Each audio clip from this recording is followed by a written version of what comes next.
దేవుని ప్రేర ప్రత్యక్ష గుడారము 3 భాగాలు. ఆవరణము, పరిశుద్ధ స్థలము, అతి పరిశుద్ధ స్థలం అండి. మీకు అర్థమని చెప్తాను. ప్రత్యక్ష గుడారం అంటే దేవుని మందిరమే. ప్రత్యక్ష గుడారం అంటే దేవుని మందిరమే. దేవుని మందిరాన్ని మోషే నిర్మించాడండి.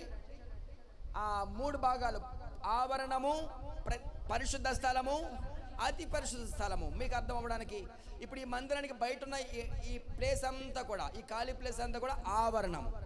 దాన్ని ఆవరణం. మందిరానికి చుట్టూ ఉన్న ప్లేస్ అంతా ఏంటి చెప్పండి? ఆ మందిరంలో మీరు కూర్చున్న భాగం అంతా పరిశుద్ధ స్థలం. హల్లెలూయా. అందుకని మీరు వచ్చేటప్పుడు చాలా జాగ్రత్తగా రావాలండి. ఇది పరిశుద్ధమైన స్థలము. హల్లెలూయా. ఎలా పడితే అలా రాకూడదు దేవుని మందిరానికి. అందుకే శనివారమే సిద్ధపడి అమ్మో రేపు ఆదివారం దేవుని మందిరానికి వెళ్తారు. అది పరిశుద్ధ మందిరం. అది ఇందాక నేను నాన్నగారిని చూశాను, ఆ సీను గారిని చూశాను. ఆయన గుడిలోకి వచ్చే ముందు ఆ గుమ్మం దగ్గర తల వంచి ఆ గుమ్మానికి ఆయన నమస్కరించి విధేయత చూడండి ఒకసారి. అంటే దేవుని సన్నిధి అని. హల్లెలూయా. ఇది దేవుని సన్నిధి. మీరు కూర్చున్న స్థలం అంటే పరిశుద్ధ స్థలం అండి. ఇది ఎలా పడతారు దేవుని సన్నిధికి రాకూడదు. మనం చాలా భయము కలిగి, ఎందుకంటే మన దేవుడు పరిశుద్ధుడు. హల్లెలూయా. ఇది అంత పరిశుద్ధ స్థలము. ఇక్కడ నేను నిలిచి ఉన్న ఈ కొద్ది ప్లేసు ఇది అతి పరిశుద్ధ స్థలం. Praise the lord. గమనించండి నా దేవుని పిల్లరా, ఇలాగ 3 భాగాలండి. 3 భాగాల పరిశుద్ధ స్థలము. అయితే ఆవరణంలో దేవుడు 2 ఉపకరణాలు పెట్టారు. 2 ఉపకరణాలు. ఒకటి ఇత్తడి గంగాళము. కొంచెం అర్థం చేసుకొని కొంచెం మనసు పెడితే మీకు అర్థమైపోతుంది. ఆవరణంలో 2 ఉపకరణాలు పెట్టారు. ఒకటి ఇత్తడి గంగాళము, రెండవది బలిపీఠం. ఆ తర్వాత పరిశుద్ధ స్థలంలో 3 ఉపకరణాలు పెట్టారు. అవి ఏంటంటే ధూపవేదిక, దీపవృక్షము, సముఖపు రొట్టెల బల్ల. ఆమేన్. ఇవి మినిమం మనకు తెలిసి ఉండాలండి. మినిమం నాలెడ్జ్ అంటారు, మినిమం బేసిక్స్ అంటారు. ఇంకా చెప్పాలంటే దేవుని పిల్లలకి ఈ కొద్ది విషయాలు తెలియాలి. ఎవరైనా దైవ సేవకులు బయట వాళ్ళు వచ్చినప్పుడు అమ్మ ప్రత్యక్ష గుడారం రోజు మీకు తెలుసా అంటే మీరు తెల్ల ముఖం మీద చూసారనుకోండి, మీ పాటలు గారు ఎవరమ్మా అంటారు ఆయన. హల్లెలూయా. అంటే మినిమం కొన్ని విషయాలు మనకు తెలియాలండి. హల్లెలూయా. Praise the Lord. పరిశుద్ధ స్థలంలో 3 ఉపకరణాలు ఉన్నాయి. ధూపవేదిక, దీపవృక్షము, సముఖపు రొట్టెల బల్ల. హల్లెలూయా. మరి మీరు క్రమంగా నిన్న మొన్న వచ్చుంటే చక్కగా మీకు అర్థమయ్యేది. అది ధూపవేదిక గురించి రాత్రి చెప్పాను, సముఖపు రొట్టెల బల్ల గురించి రాత్రి చెప్పాను. ఈ పూట దీప వృక్షాన్ని గురించి మీకు జ్ఞాపకం చేస్తాను. హల్లెలూయా. అసలు నేను ఒక నమూనా తీసుకొని వద్దాం అనుకున్నాను. ఒక ధర్మాకోల్తో దీపవృక్షం చేద్దాం అనుకున్నాను. నాకు కుదరలేక అక్కడ ధర్మాకోల్ దొరకలేదు నాకు. అది మీకు చూపిస్తే చాలా క్లియర్గా అర్థమయ్యేది. సరే, నెక్స్ట్ ఎప్పుడైనా తర్వాత మీకు వివరంగా అది జ్ఞాపకం చేస్తాను. దీపవృక్షాన్ని గురించి ఈ పూట మనం జ్ఞాపకం చేసుకుందాం. ఒకసారి 2 చేతులెత్తి బిగ్గరగా స్తోత్రం చెప్పండి. హల్లెలూయా. ఒకసారి రండి, పరిశుద్ధ గ్రంథంలోకి రండి. ఒకసారి నిర్గమాకాండము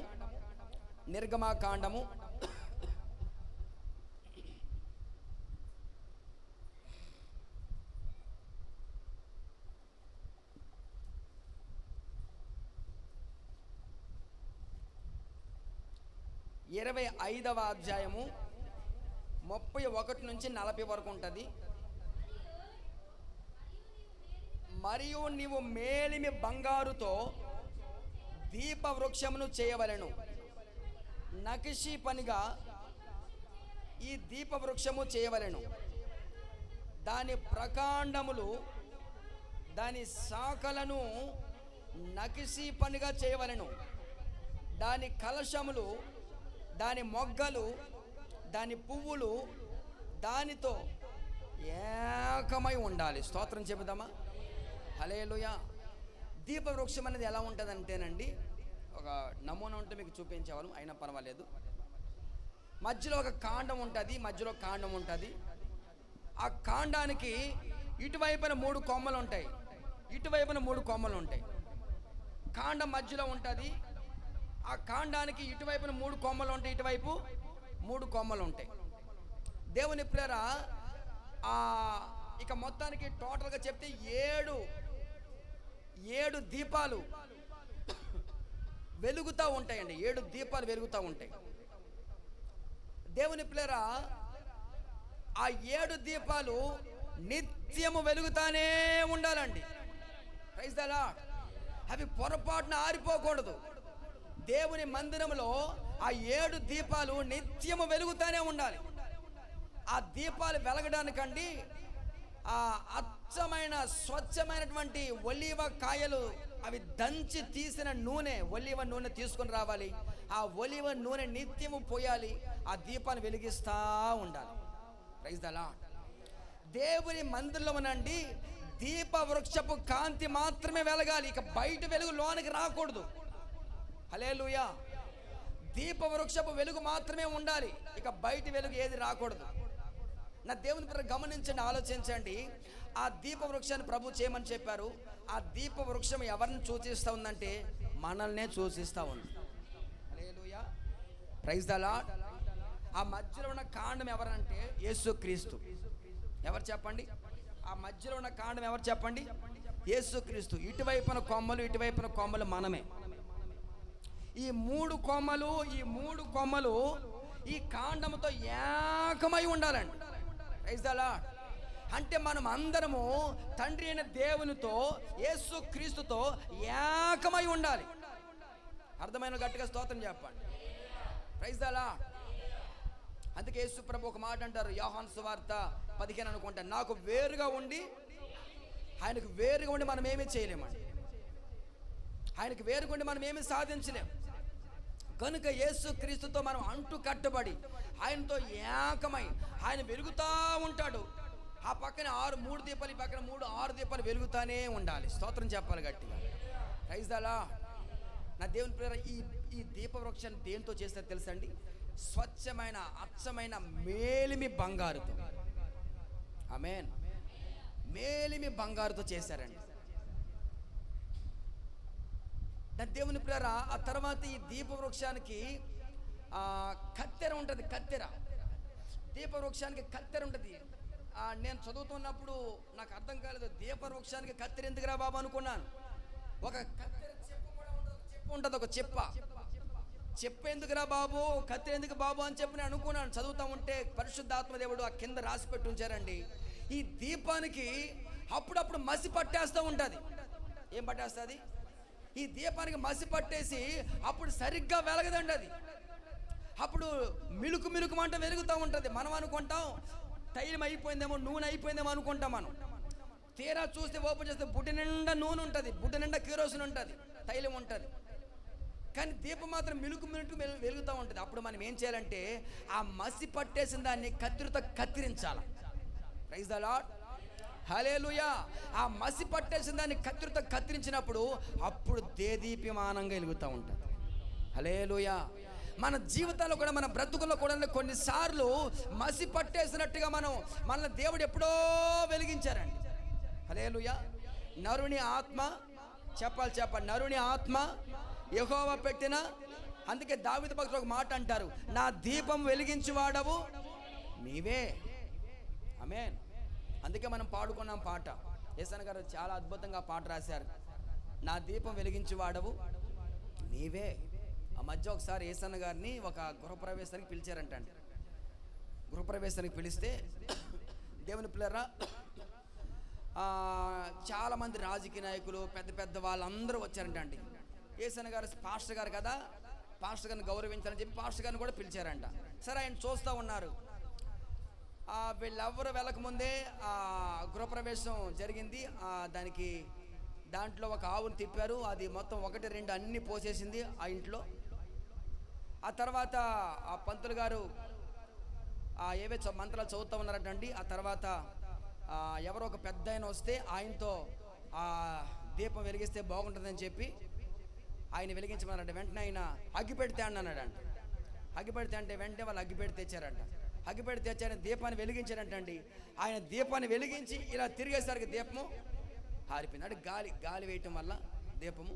అప్పుడు యేసన్న గారు తన మనసులో వచ్చిన ఆలోచన ఏంటంటే, బైబిల్ గ్రంథం చదువుతూ ఉన్నప్పుడు మనుషులు వెలిగించిన దీపాలు అయితే అలా గాలికి ఆరిపోతాయి, కానీ నా దేవుడు వెలిగించిన దీపాలు అయితే అది గాలికి అది సుడిగాలిలోనైనా జడివానలోనైనా ఆరిపోదు. గట్టిగా చేతెత్తి బిగ్గరగా దేవునికి స్తోత్రం చెబుదాం, చప్పట్లు కొడదాం, గట్టిగా ప్రభువుకి చప్పట్లు కొడదాం. హల్లెలూయా, హల్లెలూయా. నా దీపము వెలిగించి వాడవు నీవే. నా దేవుని ప్రేమ, మన అందరి దీపాలు ప్రభు వెలిగించారు.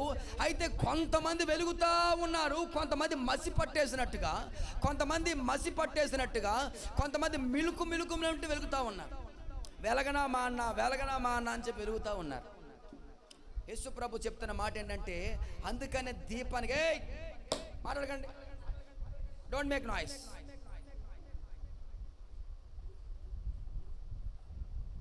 హల్లెలూయా, ప్రైజ్ ది లార్డ్. బాల్ తీసేసుకోండి అమ్మా, బాల్ తీసేసుకోండి. ఆడకూడదు, మందిరంలో ఆడకూడదు. దేవుని సన్నిధిలో ఆటలు ఆడకూడదు. సరే కూర్చో, రిక్షా ఇటుకొచ్చు, ఇటు తిరిగి ఇటు తిరుగు, టర్న్ దిస్ సైడ్. హల్లెలూయా. గమనించండి, ఆలోచించండి. అందుకనే దేవుడు దీప వృక్షాన్ని చేయమని చెప్పాడు. దీప వృక్షం ఒక కత్తెర చేయమని చెప్పాడు. ఆ కత్తెరతో మసి ఏం చేయాలి చెప్పండి. అందుకే ప్రతి ఆదివారం దేవుని సన్నిధికి వస్తే మనలో ఉన్నటువంటి ఆ మసి పట్టేసిలేదో మనకు తెలియదండి. మనలో ఏ మసి పట్టేస్తుందో, మనం ఏ విధంగా భ్రష్టత్వంలోకి వెళ్ళిపోతున్నామో, మనం ఏ విధంగా దిగజారిపోతున్నామో, లేకపోతే మనం ఏ విధంగా నష్టపోతా ఉన్నామో, మనం ఏ విధంగా ఆశీర్వాదాలు కోల్పోతామో మనకు తెలియదండి. అందుకే దైవ సేవకుల ద్వారా దేవుడు మాట్లాడుతూ ఉంటారు.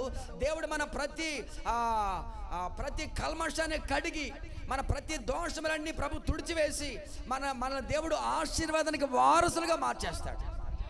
గట్టిగా స్తోత్రం చేయబోదు. ఆమేన్, హల్లెలూయా.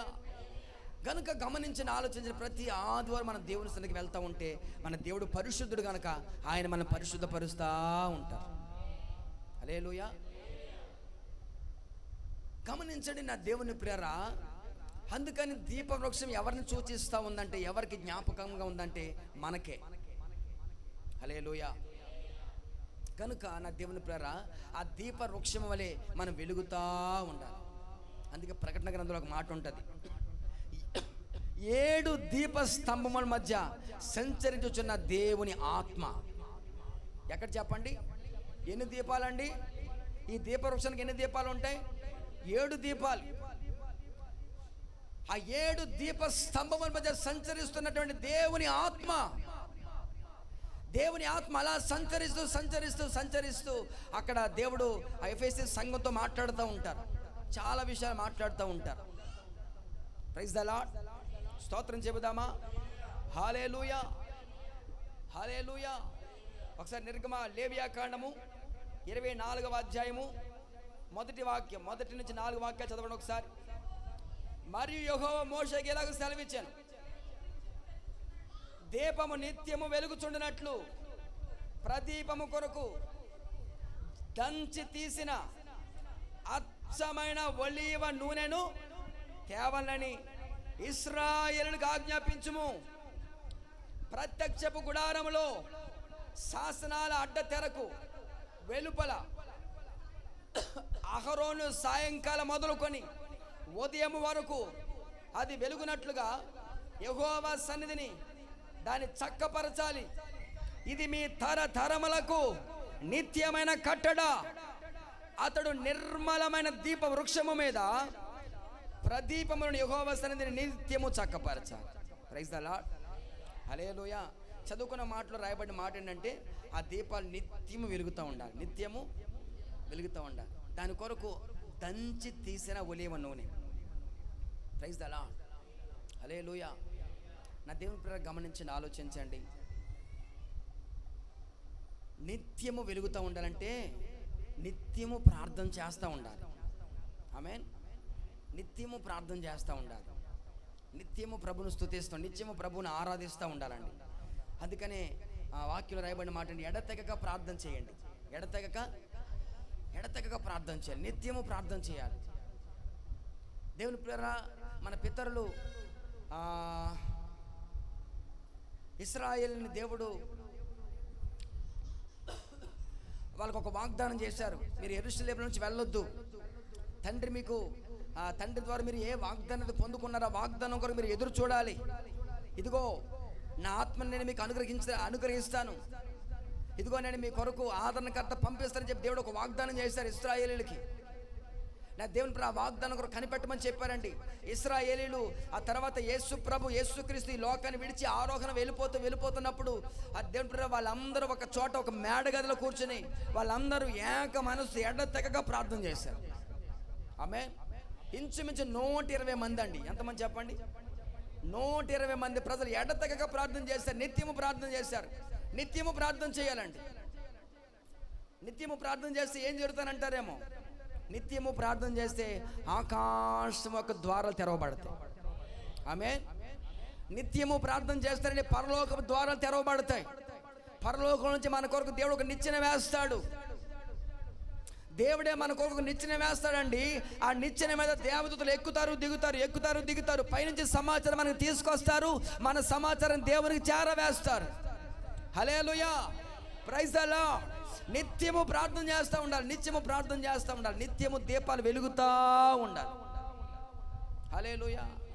రాత్రికాల సమయంలో చెప్పానండి, ఒక పూట తిండి మానేసినా పర్లేదండి. హల్లెలూయా. ఇంకా ఏది మానేసినా పర్లేదు. బంధువుల ఇంటికి వెళ్ళకపోయినా పర్వాలేదు, లేకపోతే ఫంక్షన్కి వెళ్ళకపోయినా పర్వాలేదు, ఒక ఫంక్షన్కి వెళ్ళకపోయినా పర్లేదు. హల్లెలూయా, ప్రైజ్ ది లార్డ్. ఏది మానేసినా పర్లేదు, జీవితంలో ఏది మానేసినా పర్లేదు, కానీ మన జీవితంలో ప్రార్థన మాత్రం మానకూడదు.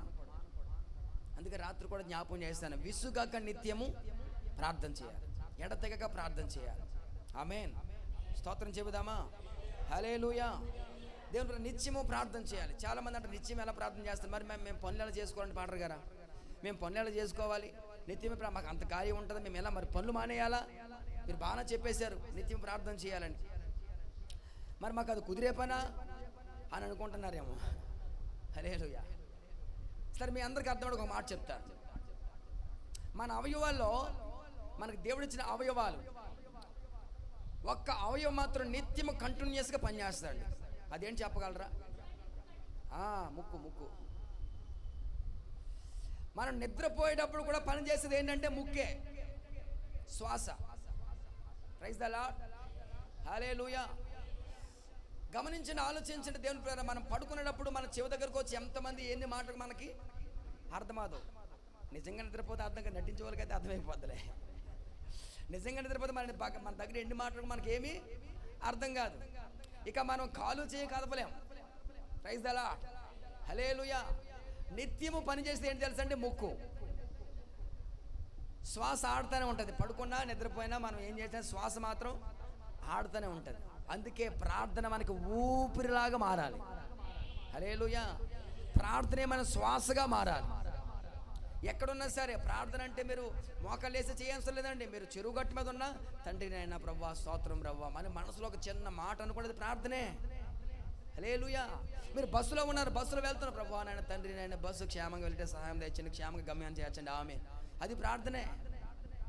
హల్లెలూయా, ప్రైజ్ ది లార్డ్. మన మనసులో ఎక్కడ నడుస్తున్నా పడుకున్నా ఎక్కడన్నా సరే మన మనసులో తలంచే ప్రతిది కూడా ప్రార్థనేనండి. అయితే ప్రార్థనకి ప్రభు ఒక ప్రత్యేకమైన కోణం, ఒక పద్ధతి పెట్టారు. మనం మోకరించి ప్రార్థన చేయ ప్రభు ఒక పద్ధతి పెట్టారు. అది వేరే సందర్భం. గనుక నిత్యము ప్రార్థన చేస్తూ ఉండాలి. స్తోత్రం చెబుదాము గట్టిగా. హల్లెలూయా. నా దేవుడు ప్రార్థన చేస్తేనండి, చూడండి, సముద్రంలో నీరు ఆవిరి రూపంలో పైకి వెళ్ళిపోతూ ఉంటుంది. ఏమో చెప్పండి, సముద్రంలో నీరు ఏమవుద్దండి? ఆవిరి రూపంలో పైకి వెళ్ళిపోద్ది. పైకి వెళ్ళిపోయి నీరు అలాగే ఉండిపోదండి. అక్కడ మరలా నీరంతా ఒక మేఘావృతం అవుతుంది. మేఘావృతం ఒక మేఘం వలె. ఆ తర్వాత ఆ మేఘము తగిన కాలమందు తగిన సమయమందు వర్షం రూపంలో మరలా భూమి మీదకి వస్తుంది. అలాగే మనం చేసిన ప్రార్థన ఏదైతే ఉందో ఆ ప్రార్థన వ్యర్థంగా పోదు. గట్టిగా చప్పట్లు కొట్టండి, ఆమేన్. మనం చేసే ప్రతి ప్రార్థన పరలోకానికి వెళ్తుంది. ఒక మేఘం వల్ల అక్కడ తయారవుతుంది. తగిన కాలమందు దీవెన రూపంలో, ఆశీర్వాద రూపంలో నా దేవుడు అది నీ కౌగిట్లోకి చేరుస్తాడండి. హల్లెలూయా, హల్లెలూయా. ప్రార్థనకు జవాబు ఖచ్చితంగా వస్తుంది. అందుకే నా దేవునికి ఉన్న అనేకమైన పేర్లు ఒక పేరు ఏంటంటే ప్రార్థన ఆలకించువాడా. చాలామంది అంటూ ఉంటారు, పేటర్ గారండి ఎంత ప్రార్థన చేస్తాం అనుకుంటున్నారు, ఎడిపోతుందో వేదన. హల్లెలూయా. ఎంత ప్రార్థన చేస్తారు, ఎటు పోతుందో ప్రార్థన అంటారు. నేను అంటాను, మీ ప్రార్థన ఎటో పోవట్లేదండి, తిన్నగా పైకి వెళ్తుంది. ఆమేన్. మీ ప్రార్థన తిన్నగా పైకి వెళ్తుంది. నమ్మండి, విశ్వసించండి. తగిన కాలమందు వర్షము రూపములో, దీవెన రూపములో ఆ దేవుడు ఆ ప్రార్థనకు తగిన ప్రతిఫలాన్ని మీకు ఇస్తాడు. హల్లెలూయా, హల్లెలూయా. అందుకని నిత్యము ప్రార్థన చేయాలి. స్తోత్రం చెప్పండి. మార్కు సువార్త 11:22. మార్కు సువార్త 11:22. అందుకు యేసు భారత ఇట్లానండి, మీరు దేవుని యందు విశ్వాసం ఉంచండి. ఎవడైనాను ఈ కొండను చూసి నువ్వు ఎత్తబడి సముద్రంలో పడవేయబడమని చెప్పి తన మనసులో సందేహింపగా తను చెప్పినది జరిగినాడు నమ్మినడల. హల్లెలూయా. అక్కడ ప్రభు ఒక మాట చెప్పారు. ఆ మాట ఏంటంటే, మనం ప్రార్థన చేసినప్పుడే నమ్మి ప్రార్థన చేయాలి. హల్లెలూయా, హల్లెలూయా. ఈ దీపవృక్షం ప్రార్థనకు సూచనగా ఉంది. నమ్మి ప్రార్థన చేయాలి. ఎలా చేయాలి చెప్పండి? నమ్మి ప్రార్థన చేయాలి. ఈ కొండను వెళ్ళి ఆ సముద్రంలో పడిపోమంటే పడిపోద్దండి, విశ్వసించాలి. Praise the Lord. ఆ మధ్యకాలంలో ఒక ఆమె ప్రార్థన చేసిన ఒక ముసలమ్మ, ఆ ఇంటి ముందు ఒక తాటి చెట్టు ఉందంటండి. ఆ తాటి చెట్టు వాళ్ళ ఇద్దరికి గొడవ అంట. ఆ ఇంటి వాళ్ళకి ఈ ఇంటి వాళ్ళకి గొడవ అంట. ఆ తాటి చెట్టు తీసేయండి అంటే వాళ్ళు తీయట్లా. అది ఎటు కాకుండా ఉంది, అటు కాకుండా ఉంది, ఇటు కాకుండా తాడి చెట్టు అది. దానికోసం రోజు గొడవ. ఈ ముసలమ్మ వాక్యాన్ని విన్న తర్వాత ఇంటికి వెళ్ళి ప్రార్థన చేసిందంట, ప్రభువా తెల్లారేసరికి తాడి చెట్టు ఉండకూడదు, హల్లెలూయా అని ప్రార్థన చేస్తుందంటే ఇంకా తెల్లారలేదండి. 5 గంటలు 6 గంటలకు తెల్లవారుతున్న బయటకు వచ్చి చూసిందంట, ఆ తాడి చెట్టు అక్కడే ఉందండి. ఎండ ముసలమ్మకు పెద్ద డైలాగ్ వేసింది, నాకు తెలుసు నువ్వు వెళ్ళవని. హల్లెలూయా, ప్రైజ్ ద లార్డ్. స్తోత్రం చెబుదామా? అంటే మామకు తెలుసు తాడి చెట్టు అక్కడి నుంచి వెళ్ళదు, అక్కడే ఉంటుందని. మరి ప్రార్థన ఎందుకు చేసినట్టు చెప్పండి? ప్రైజ్ ద లార్డ్, హల్లెలూయా. మనం ప్రార్థన చేసినప్పుడు నమ్మి ప్రార్థన చేయాలి, నమ్మి విశ్వసించి ప్రార్థన చేయాలి. ప్రైజ్ ద లార్డ్, హల్లెలూయా. గట్టిగా స్తోత్రం చెబుదాం. అతను నిర్గమాకాండం 25:31. నిర్గమాకాండం 25:30. త్వరగా 2 మాటలు చదవండి, ప్రార్థన చేద్దాం. మరియు నీవు మేలిమి బంగారుతో నగిసి పనిగా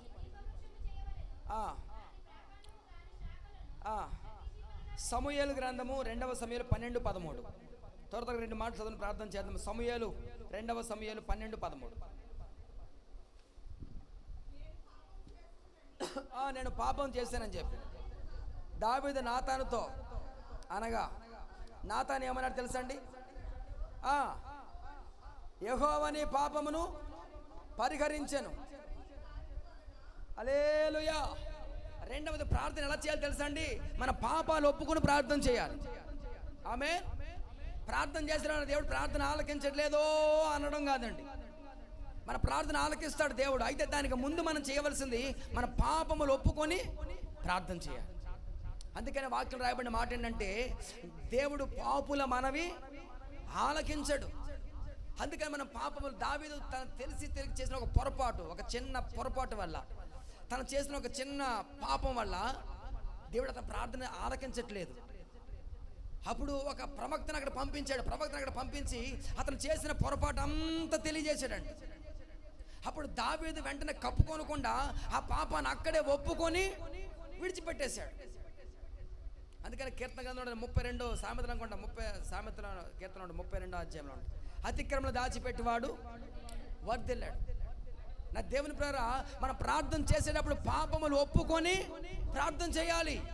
మన ప్రతి పాపాన్ని, ప్రతి దోషాన్ని, తెలిసి చేసిన పొరపాట్లు కొన్ని మనకు గుర్తుంటే కొన్ని మనకు జ్ఞాపకం ఉండవండి.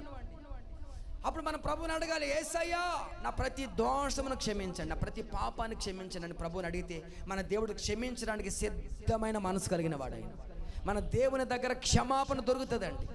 ఆయన క్షమించడానికి ఎవరు చెప్పండి? సిద్ధమైన ఆయన ఎల్లప్పుడూ సిద్ధంగా ఉంటారు. ఆయన ఎల్లప్పుడూ సిద్ధంగా ఉంటారు. కనుక మనం పాపాన్ని ఒప్పుకొని ప్రార్థన చేయాలి. ఇందాక చెప్పాను, మనం నమ్మి ప్రార్థన చేయాలి. హల్లెలూయా, స్తోత్రం చెబుదాం ఒకసారి గట్టిగా, హల్లెలూయా.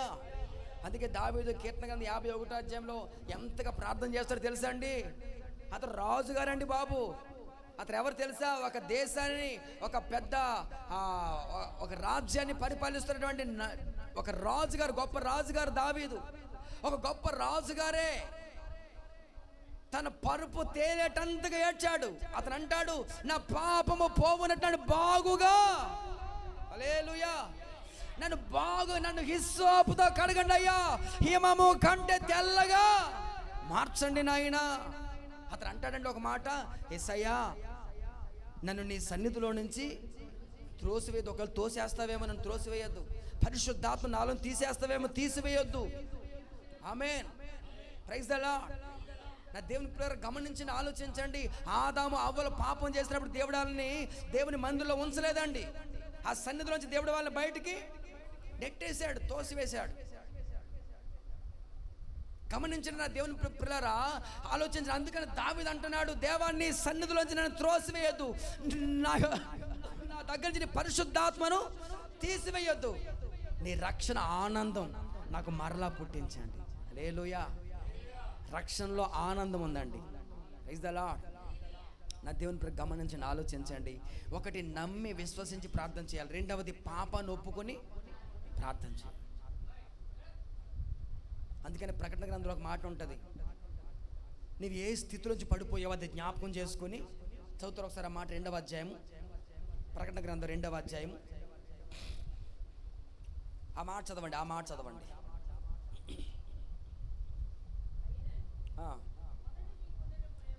మొదటి నీకున్న ప్రేమను ఆ మాట చదువుతారమ్మ. నీవు ఏ స్థితిలో నుంచి పడిపోయావో, ఏ స్థితిలో నుంచి పడిపోయావో అది జ్ఞాపకం చేసుకోవాలి. మారు మనసు పొందాలి. ఆ మొదటి క్రియలను చేయాలి. హల్లెలూయా, హల్లెలూయా. అప్పుడు దేవుడు ఏం చేస్తాడు తెలుసా అండి? మన దీపాన్ని ఆ దీపస్తంభం మీద ఉంచుతాడు. ఆ దీపం దీపమానకు వెలిగేటట్టు దేవుడు. ఒకవేళ మొదటి క్రియలు చేయకపోతే అక్కడ రాసి ఉంది ఏమని తెలుసా? నేను వస్తాను, ఆ దీపస్తంభాన్ని దగ్గర నుంచి తీసేస్తానంటున్నాడు దేవుడు. ఎంత భయంకరమైన మాట అది. Praise the lord. ఒకవేళ మనం మారు మనసు పొంది ఆ మొదటి క్రియలు, ఆ మొదటి ప్రేమ, ఆ మొదటి విశ్వాసాన్ని, ఆ మొదటి భక్తి మనం చేసినట్లయితే, నా దేవుని ప్రేర, మన దేవుడు మన దీప స్తంభాన్ని, ఆ దీప స్తంభాన్ని దేదీప్యమానముగా ప్రకాశమానంగా వెలిగేటట్లు దేవుడు చేస్తాడు. మనమే అనేక మందికి వెలిగించినట్లుగా దేవుడు మనం చేస్తాడు. Praise the Lord. హల్లెలూయా. స్తోత్రం చెబుదాము గట్టిగా.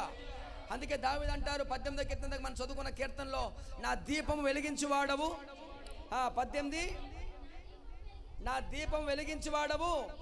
18:28 అంతేనమ్మా. చీకటిని వెలుగుగా చేయువాడు. దీపాన్ని వెలిగించే దేవుడు ఆయన. అందుకే భక్తులు కూడా పాడారండి, నా దీపమును వెలిగించువాడు వెలుగుగా చేయును, నా దీపమును వెలిగించువాడు వెలుగుగా చేయును. తరాసుల నుండి బలమైన చేతితో, జలరాసుల నుండి చేతితో వెలుపల చేర్చిన బలమైన దేవుడు, వెలుపల చేర్చిన బలమైన దేవుడు యెహోవా నా బలమా. యథార్థమైనది నీ మార్గం, పరిపూర్ణమైనది నీ మార్గం యెహోవా. హల్లెలూయా. మన దీపాన్ని వెలిగించే దేవుడు ఎవరు చెప్పండి? ఆయనే. అందుకే యెషయా భక్తుడు అంటారు 60వ అధ్యాయంలో, నీకు వెలుగు వచ్చి ఉన్నది, లెమ్ము తేజరిల్లము. తర్వాత నీకు వెలుగు వచ్చి ఉన్నది, లెమ్ము తేజరిల్లము, యెహోవా మహిమ నీ మీద ఉదయిస్తూ ఉంది. చూడు, భూమిని చీకటి కమ్మేస్తూ ఉంది, కట్టిక చీకటి జలముల మీద కమ్ముచున్నది. యెహోవా నీ మీద ఉదయిస్తూ ఉన్నాడు. ఆయన మహిమ నీ మీద కనబడబోతా ఉంది. ఆమెను చెప్పాలి గట్టిగా. నా దేవుని దీపాన్ని వెలిగిస్తూ ఉన్నాడు. ఆయన నీ మీద ఉదయించబోతా ఉన్నాడు. నీ మహిమ ప్రజలందరికీ కనబడబోతా ఉంది. Praise the Lord. Hallelujah, hallelujah. నా దేవుడు అనేక మందికి ఆశీర్వాదకరంగా మిమ్మల్ని మార్చునుగాక. ఆమేన్.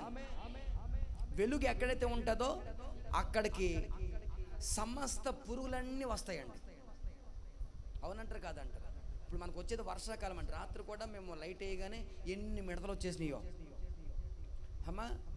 లైట్ వెలుగు ఎక్కడైతే ఉంటే అక్కడికి సమస్త పురుగులు, రకరకాల పురుగులు ఎక్కడికి వస్తాయి చెప్పండి? వెలుగు దగ్గరకు వస్తాయి. మనం వెలుగు వలె మార్చబడితే, మనము వెలుగు వలె అనేక మందికి వెలుగునిచ్చేటట్లుగా మార్చబడితే, ఒక దీప వృక్షం వలె మనం మార్చబడితే అనేక మంది ప్రజలు మన దగ్గరికి వస్తారు. హల్లెలూయా, స్తోత్రం చెప్పాలి గట్టిగా. ఆమేన్. Praise the Lord. వెలుగుతా ఉన్నావనుకో, నీవే నీ ఇంట్లో వెలుగుతా ఉన్నావనుకో, ఇక్కడ ఇంట్లో చీకటి ఏమాత్రము ఉండదండి. చీకటి దాని అందరూ పారిపోతుంది. ఆమేన్.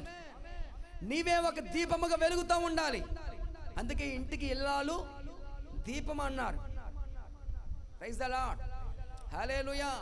ఓ స్త్రీ, నీవే నీ ఇంటికి దీపం. వెలుగుతూ ఉండాలి. నీవు ప్రకాశమానంగా వెలగాలి. నీవు ఎప్పుడైతే వెలుగుతూ ఉంటావో సమస్త చీకటి దానంతరం అదే పారిపోతుంది. హల్లెలూయా, హల్లెలూయా. యెహోవా మహిమ నీ మీద కనబడునుగాక. నా దేవుడు నీ మీద ఉదయించునుగాక. నీ జీవితాన్ని దేదీప్యమానంగా ప్రభు ప్రకాశవంతముగా మార్చునుగాక. చేతెత్తి బిగ్గరగా ఆమేన్ చెబుదాం. ఆమేన్. చివరికి ఒక్క మాట చదువుని ప్రార్థన చేద్దాం. మత్తయి శుభవార్త 5:14. 5:14. మీరు లోకానికి వెలుగై ఉన్నారు. కొండ మీద ఉన్న పట్టణము మరుగై ఉండదు. మనుషుల దీపాన్ని వెలిగించి కొంచెం కింద, మంచం కింద పెట్టరండి బాబు. హల్లెలూయా. మనుషులు దీపాన్ని వెలిగించి ఎక్కడ కొంచెం కింద పెడతారండి? ఎవరైనా దీపాన్ని మంచం కింద పెడతారా? పెడితే ఏమవుద్ది? మంచం తగలబడిపోద్ది. అంతే కదా. పూర్వకాలం ఏ మంచాలు ఉండే తెలుసా? నవారు మంచాలు ఉండే. అమ్మ ఇప్పుడంటే టేకు మంచాలు, అవి కూడా కాలిపోతాయి. ఏమైనా ఆగితేయండి. ఇప్పుడంటే ఐరన్ మంచాలు, చాలా రకరకాల మంచాలు వచ్చేసి ఈ మధ్యకాలం నేను చూసానండి. ఆ గోడకు బిగించేస్తున్నాడు మంచాన్ని అట్టుకోవచ్చు. దేనికి చెప్పండి? మంచాన్ని గోడకు బిగించేస్తా ఉన్నాడు. ఇక ఆ మంచం అలా గోడకు అతుకుపోతుంది, ఇల్లంతా ఖాళీగా కనపడుతుంది. హల్లెలూయా, ప్రైజ్ ద లార్డ్. చూసారు మీరు అలాంటి మంచాలు? ఆ గోడకు అతికిచ్చేస్తున్నాడు. మరలా దాన్ని బటన్ నొక్కితే చాలు ఆ మంచం తిన్నగా వచ్చేస్తుంది. హల్లెలూయా. రకరకాల టెక్నాలజీ వచ్చేస్తుంది మన దగ్గరికి. దేవుని గమనించండి, ఆలోచించండి. ఒక మాట ఏంటంటే, దీపాన్ని మంచం కింద కొంచెం కింద అని అంటే మనం వెలిగించబడాలి. ఆ వెలిగించబడిన సాక్ష్యాన్ని దాచేయకూడదు, మరుగున పెట్టేయకూడదు. మన సాక్ష్యాన్ని ఇతరులకు పంచాలి. ఆమేన్. మనం పొందుకున్నటువంటి అభిషేకాన్ని, మనం పొందుకున్న దేవుని వాక్యాన్ని ఇతరులకు ప్రకటించాలి. Praise the Lord. Hallelujah, hallelujah, hallelujah. నా దేవుడు మీ అందరిని ఒక దేదీప్యమానంగా, ఒక దీప వృక్షం వలె మార్చునుగాక. తల్ల వంచి ప్రార్థన చేసుకుందాం. అందరూ తల్ల వంచి ప్రార్థన చేసుకుందాం. ఒక క్షణం ప్రార్థన చేసుకుందాం.